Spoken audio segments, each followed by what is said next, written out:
అంగన్వాడీ ఉద్యోగుల న్యాయమైన డిమాండ్లను నెరవేర్చాలని కోరుతూ రాష్ట్ర వ్యాప్తంగా సమ్మె చేపట్టారు.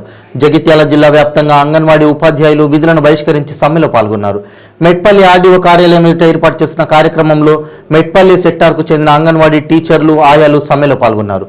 ఈ సమ్మెకు బహుజన సమాజ్వాదీ పార్టీ జిల్లా అధ్యక్షుడు పుప్పాల లింబాద్రి, కోరుట్ల నియోజకవర్గ కాంగ్రెస్ పార్టీ నాయకులు కోమిరెడ్డి కరంచంద్ సంఘీభావం తెలిపారు.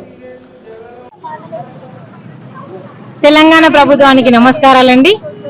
మేము ఈ రోజు ఈ సమ్మె మొదలుపెట్టినది కారణం ఏంటంటే మమ్మల్ని ప్రభుత్వ ఉద్యోగులుగా గుర్తించాలని స్టేట్ లెవెల్, రాష్ట్ర లెవెల్ ఏఐటీసీ మరియు సిఐటీసీ కలిపి మేము నిర్ణయం తీసుకొనబడింది. ఈ రోజు నుంచి మేము డిమాండ్ చేసిన కోరికలను నెరవేరేదాకా ఈ సమ్మెను కొనసాగిస్తూనే ఉంటాము. మమ్మల్ని ప్రభుత్వ ఉద్యోగులుగా గుర్తించాలి. మాకు ప్రమాదవస్తు ఏమన్నైతే 5 లక్షల రూపాయలు ఇప్పించాలి. మాకు కనీస వేతనం 26,000 కావాలి. మాకు ఉద్యోగ భద్రత కావాలి. మేము ఎంత పని చేసినా కానీ మమ్మల్ని గుర్తించడం లేదు. పని చేస్తున్నారు అంటున్నారు, కానీ మమ్మల్ని ఎందుకు పని చేసినప్పుడు ప్రభుత్వ ఉద్యోగులుగా గుర్తించడం లేదు? అప్పుడు మేము పని చేయని కిందికే కదా. మేము ఇంత సేవ చేసినా కానీ మమ్మల్ని గుర్తించడం లేదు. మమ్మల్ని ప్రభుత్వ ఉద్యోగులు గుర్తించేదాకా మేము ఈ సమ్మెను విరమించుకోలేము. ప్రభుత్వానికి ముందే డిమాండ్ చేస్తున్నాము. చచ్చే చావైనా సరే ఇక్కడ నుంచి కదిలేదు, సాధించి వెళ్దామని మేము ఈ ప్రభుత్వానికి డిమాండ్ చేస్తున్నాము.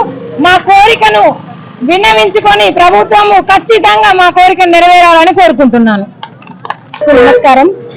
మేము అంగన్వాడీ టీచర్లము చాలా సంవత్సరాల నుంచి చాలా కష్టాలు పడుకుంటూ అన్ని విధాల అన్నిట్లో ముందుండి మేము అందరికి హెల్ప్ చేసుకుంటూ వర్క్ చేసుకుంటూ వచ్చిన మనం ప్రభుత్వము గుర్తిస్తలేరు.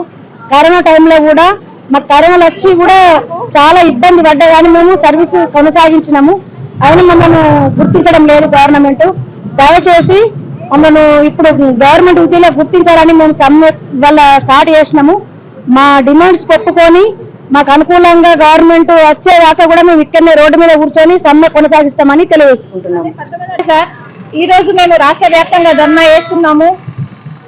ధర్నా అనేది ఒక చిన్న విషయం కాదు సార్. మమ్మల్ని గుర్తుపెట్టుకోండి. కరోనా టైంలో ఏ ఇంటి కాదు, ప్రతి గడపకు పోయి మేము ప్రతి ఒక్కళ్ళ బాధలు తెలుసుకొని ప్రతి ఒక్క పని చేసి వచ్చినాం సార్. మీరు ఎలా చెప్తే అలా విన్నాం సార్. ఒక చిన్న పని నుండి కూడా ఈ రోజు ఇంత పెద్ద పని కూడా వేసినాం సార్. ఒక్కొక్క ఇంటి నుంచి ఒక్కొక్క ఓటు కూడా మేము వెరిఫై చేసుకుంటూ వచ్చినాం సార్. ఎన్నో డిపార్ట్మెంట్లకు మేము అంకితమే పని చేస్తున్నాం సార్. మాకు ప్రభుత్వ ఉద్యోగుల్లో గుర్తించాలని మీకు ఆశిస్తున్నాం సార్. మేము ఈ రోజు సమ్మె మొదలు పెట్టగానే మా ఐఆర్ ఆఫీసర్స్ సెంటర్స్ కు వెళ్లి ఫోన్లు చేసుకుంటా తాళక్షతులు ఇవ్వండి, లేకపోతే మీ సెంటర్స్ ను బలగొడతామని బెదిరింపులు జరుగుతున్నాయి సార్. ఇప్పటికి కూడా ఇంత టైం అవుతుంది. కొన్ని ఊర్లల్లో వివోలు, అధికారులు, ఈవోలు, గ్రామ పంచాయతీ ఈవోలు వీళ్ళందరూ మా సెంటర్ల దగ్గర వేచి ఉన్నారు. ఎంత బెదిరించినా గానీ మేము ఇక్కడ నుంచి మాత్రం కదిలేదే లేదు, ఇక్కడ నుంచి జరిగేదే లేదు. మొత్తం సెంటర్స్ అన్ని లాకేసినాము. లాకులు ఇవ్వము, ఫోన్లు ఇవ్వము, ఏమి ఇవ్వము. మేము ఇక్కడ నుంచి జరిగేది లేదు సార్. మా సమస్య తీరేంత వరకు మేము ఇక్కడ నిరాహార దీక్ష చేస్తూనే ఉంటాం.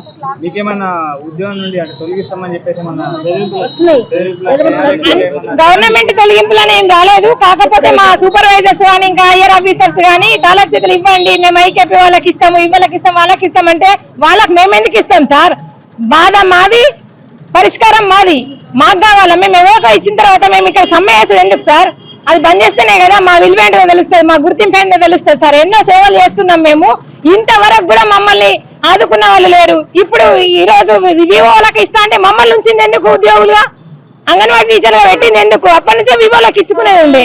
ఇప్పుడు ఈ రోజు ఇస్తే మేము కూర్చొని ఏం లాభం సార్ ఇక్కడ? అందుకని మేము సమ్మె విరమించుకునేది లేదు. మా డిమాండ్స్ అన్ని ప్రభుత్వము విన్నవించుకొని కంపల్సరిగా పరిష్కరించాలని కోరుకుంటున్నాను. మళ్ళొకసారి ఈ తెలంగాణ ప్రభుత్వానికి తెలియదేది ఏమనగా, అయితే మేము ఈరోజు 9 గంటల నుంచి 12 గంటలన్నర అవుతుంది. ఇప్పుడు ఒక 4 గంటల లోపే మాకు చాలా ఫోన్ కాల్స్ వచ్చాయి. తాళపు చేతులు ఇవ్వండి, లేకపోతే మీ సెంటర్స్ను తాళాలు పలగొడతామని చెప్పడం జరిగింది. బెదిరింపులు వస్తున్నాయి, చాలామందికి ఫోన్స్ వస్తున్నాయి. కొన్ని సెంటర్లల్లో ఈవోలు, గ్రామ పంచాయతీ సెక్రటరీలు, సూపర్వైజర్లు కూర్చోవడం జరిగింది కొన్ని గంటల నుండి.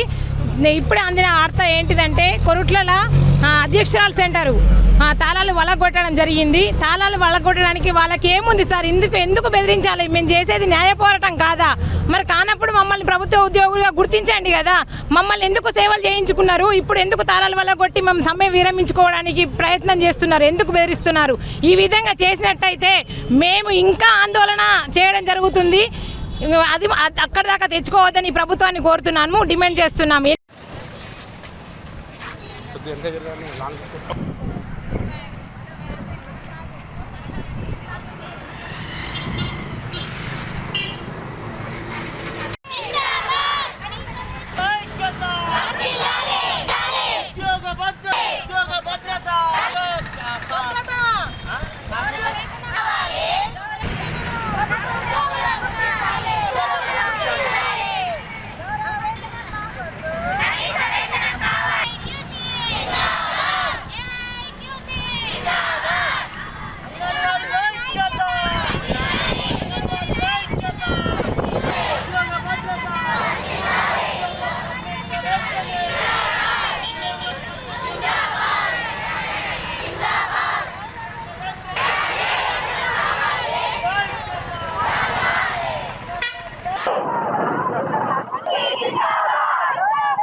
ఓకే.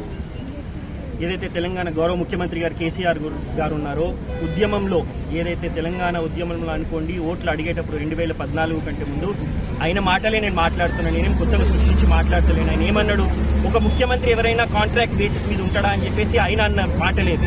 అట్లనే ఒక ఎమ్మెల్యే ఎవరైతే ఉన్నారో కాంట్రాక్ట్ బేసిస్ మీద ఉంటాడా అని ఆయన అన్న మాట లేదు.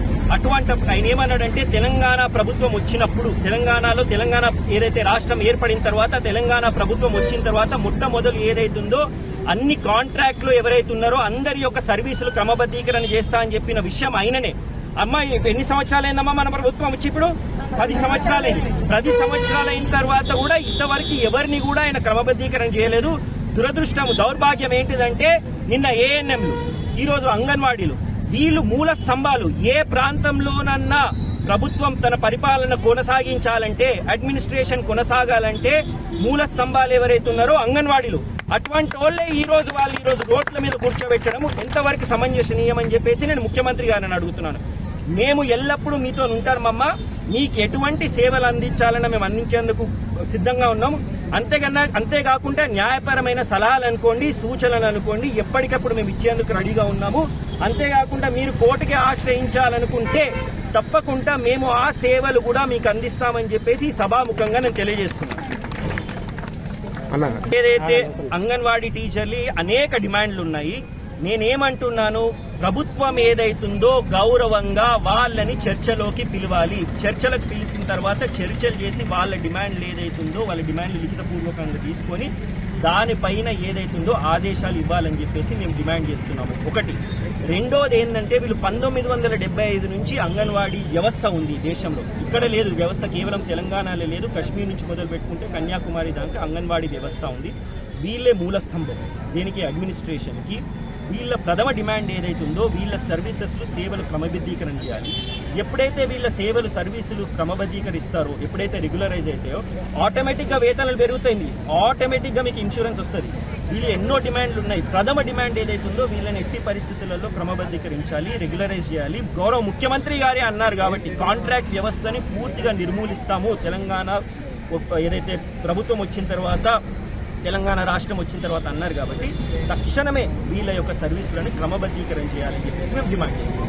ఇప్పుడు ఏదైతే మొన్న మనం చూసినాం హోంగార్డ్ని ఏదైతే అవమానించిన తర్వాత ఆయన అవమానం తట్టుకోలేక ఏదైతే సూసైడ్ చేసుకున్న విషయం మనం అందరం చూసినాం. అట్లనే వీళ్ళ మనోధైర్యాన్ని కొట్టడము, వీళ్ళని అవమానపరచడము, వీళ్ళ బెదిరించడము సమంజసం కాదు. ఏ పరిణామాలకైనా కానీ ఇక్కడ ఉన్న లోకల్ ఎమ్మెల్యే గారు, దాంతోపాటు ముఖ్యమంత్రి గారు, ఈ ప్రభుత్వమే బాధ్యత నిర్వహించాలి అని చెప్పేసి మేము డిమాండ్ చేస్తున్నాము. ఇప్పుడే అందిన వార్త ఏంది అంటే, ఒక కొరుట్లాకు వెళ్ళి ఒక అంగన్వాడీ సెంటర్ని తాళాలు వల్ల కొట్టినరట. అసలు ఎవరిచ్చిండ్రు ఈ రైట్ వీళ్ళకి? తాళాలు పలగొట్టే అధికారం ఇది రౌడీజం నడుస్తుంది ఇది. అరే కిరాయిదారు చట్టం ఏమని చెప్తుంది భయ్, చట్టం ఏమని చెప్తుంది అంటే నేను కిరాయి ఇంట్లో ఉంటే కూడా నా యజమాని వచ్చిన తాళం పలగొట్టలేడు. నేను 10 నెలలు కాదు సంవత్సరం కిరాయి ఇవ్వకున్నా కానీ నా యజమాని వచ్చి నన్ను ఇంట్లోకి వెళ్ళి వెళ్ళగొట్టే అధికారం ఆయనకు లేదని కోర్టుకు పోవాలి. ఒక న్యాయ వ్యవస్థ ఉంటుంది, డ్యూ ప్రాసెస్ ఉంటుంది. మీరు వెళ్ళిపోయి తాళాలు వాళ్ళకి కొడతారా? ఇది గుండాయిజం నడుస్తుందా ఇక్కడ కొరుట్లాల? అసలు న్యాయ వ్యవస్థ లేదా? 7 మర్డర్లు జరుగుతాయి. This is the crime capital of Telangana అని చెప్పేసి నేను అనడం కాదు, ప్రముఖ పాత్రికేయవేత్తలు అంటారు మాట్లాడితే వాళ్ళతోని. మీరు తాళాల వాళ్ళకు కూడా నియంతృత్వ పాలన ఉందా, ప్రజారాజ్యం ఉందా? అంటే అసలు రాజ్యాంగ పరంగా ఆందోళన చేయడానికి కూడా హక్కు లేదా వీళ్ళకి? మీరు ఆందోళన చేయబట్టి ఎన్ని గంటలు అవుతుందమ్మా? అంటే మార్నింగ్ 9 ఇప్పుడు 12 అవుతుందా? 1 బజ్రా అంటే 4 గంటల నుంచి చేస్తారు. 4 గంటల నుంచి పిషాబ్ పడ్డదా వీళ్ళకి? పోయి తాళాలే వాళ్ళకి కొడుతురా వీళ్ళు? అంటే వ్యవస్థ లేదు, ప్రశ్నించేటోళ్ళు లేడు అనుకుంటురా? మీరు ఇన్ని సంవత్సరాలు ఎందుకు? అరే క్రమబద్ధీకరణ మీకు చేయడం కాదు, మీ ఖజానాలో రూపాయి లేదు, మా అందరికి తెలుసు. అటువంటిప్పుడు వీళ్ళని గౌరవప్రదంగా పిలువుని చర్చలకు వీరు ఇప్పుడు కాకుండా ఇప్పుడు చేస్తామని వీళ్ళని take them into confidence. That is our democracy functions. ఒక ప్రజాస్వామ్యం అట్లనే కదా పనిచేసేది. తాళాలు వాళ్ళ కొట్టాడు సౌదీ అరేబియాలో, అక్కడ అవుతుంది ఎక్కడైతే అనార్కీ ఉంటుందో. అరే సౌదీ అరేబియాలో కూడా కాదు. ఇది ఎక్కడ వ్యవస్థ? ఏం నడుస్తుంది ఇక్కడ? ఇలా కొట్టిండో వాళ్ళపైన న్యాయపరమైన చర్య తీసుకోవాలని చెప్పేసి నేను వాళ్ళకి ఇమీడియట్గా కోరడం జరుగుతుంది. తెలంగాణ రాష్ట్రంలో ఏదైతుందో ప్రజాస్వామ్యం లేదు, నియంతృత్వ పాలన ఉన్నదనడానికి ఇది ఒక నిదర్శనం. ఏది తాళాలు వాళ్ళకి కొట్టుడు. మొన్న హోంగార్డ్తో ఏమైందో చూసినాం మనం. ఆయన ఏదైతుందో మనోధైర్యంపై కొట్టి ఆయనను వచ్చేసి ఆయన ఏంది ఆత్మహత్య చేసుకునేలాగా చేసిండ్రు. అట్లనే ఇప్పుడు ఈ ప్రభుత్వం ఇక్కడ ఉన్న లోకల్ అడ్మినిస్ట్రేషన్ ఎమ్మెల్యే గారు అనుకోండి, వాళ్ళు అలాంటి చర్యలు తీసుకుంటున్నారు. ఈ అంగన్వాడీ టీచర్లకు కానీ, అంగన్వాడీ వ్యవస్థ కానీ, అంగన్వాడీ స్టాఫ్ కానీ ఏదన్నా అయితే పూర్తి బాధ్యత వాళ్ళే వహించాలి. ఏదైతే మళ్ళీ నేను చెప్తున్నా, తాళాలు పలగొట్టడం ఏదైతుందో అది ఇల్లీగల్, అది చట్టపరం కాదు. తక్షణమే డిఎస్పీ గారు, ఎస్పీ గారు వాళ్ళపై ఎఫ్ఐఆర్ కట్టాలి. ఎఫ్ఐఆర్ కట్టిన తర్వాత తగిన చర్యలు తీసుకోవాలి. వీళ్ళతోని మీకు సమస్య ఉంటే వీళ్ళని న్యాయపరమైన డిమాండ్లే కదా ఇవి. న్యాయపరమైన డిమాండ్లు మీరు ఎందుకు చర్చలకు వలుస్తలేరు? బెదిరించుడైంది, ఫోన్ కాల్ చేసి బెదిరిస్తుండట. ఆర్పీలని ఒత్తిడి తీసుకొచ్చి ఆర్పీలను కలెక్టర్ దగ్గర తీసుకుపోయినట. ఆర్పీలు అనుకోండి, ఏఎన్ఎంలు అనుకోండి, అంగన్వాడీలు వీళ్ళందరూ ఒకటే కుటుంబం. ఆర్పీలు ఏమని చెప్పిరట తెలుసా జిల్లా కలెక్టర్కి?